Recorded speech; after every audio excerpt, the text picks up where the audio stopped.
So যাদের greenery পছন্দ তাদের হাবড়া সোনার বুকে এই হিডেন প্যালেসটা সত্যি পছন্দ হবে। গ্রিনারি যাদের পছন্দ আছে তারা অবশ্যই একবার ভিজিট করে দেখো। হ্যাঁ, তবে একটা জিনিস আমি বলে দিই, এখানটায় কোনো ক্যাফে বা দোকানপাট কোনো কিছু সেরকম কিছু নেই। তোমাদের বসার জন্য একমাত্র উপায় হচ্ছে সেটা মাঝে মধ্যে দু একটা জায়গায় রাস্তায় পোল আছে, সে পোলের উপর বসতে হবে। এবং ফাইনাল ডেস্টিনেশনটায় আমি নিয়ে যাচ্ছি তোমাদের, তারপর দেখো কিন্তু যেতে যেতে এইখানটায় যে আকাশের মন মুগ্ধ করা ভিউ, বা এই গ্রীষ্মের আকাশে মন মুগ্ধ করা ভিউ, এবং ফটোশ্যুট করতে চাইলে করতেই পারবা। এবং যেটা আমি বলছিলাম, এখানে একটু আকর্ষণীয় যদি এক্সাইটমেন্ট কিছু করতে চাও তাহলে এখানে বাঁশের ব্রিজগুলো আছে, এপার থেকে ওপারে যে ফটোশ্যুট করতে পারো।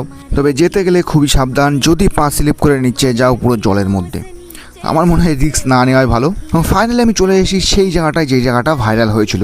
আর সত্যি এই জায়গাটা ভাইরাল হওয়ার মতনই জায়গা, খুবই সুন্দর অপূর্ব ভিউ। এই জায়গাটায় হাবড়া সোনার বুকে এত সুন্দর জায়গা আছে আমার জানা ছিল না। সত্যি নিলিবিলিতে একটু সময় কাটানোর জন্য আমার মনে হয় বিকালে সত্যি খুব সুন্দর জায়গা। হাবড়া সোনারের মধ্যে এখনও পর্যন্ত মনে হয় না এরকম জায়গা কোথাও পেয়েছো কেউ। যদি পেয়ে থাকো অবশ্যই কমেন্ট করবে, আমি সেই জায়গাটাও ঘুরে আসবো। আর হাবড়া সোনারের মধ্যে যদি এখানটায় আসতে চাও, সেটা আমি নেক্সট ভিডিওতে আমি ছোট্ট ক্লিপের মধ্যে দেখিয়ে দেবো যে কীভাবে আসলাম, কীভাবে কোন দিক দিয়ে আসলাম সেটা দেখিয়ে দেবো। আর লোকেশানটা কমেন্ট করে, লোকেশানটা আমি পিন কমেন্টে দিয়ে দেবো।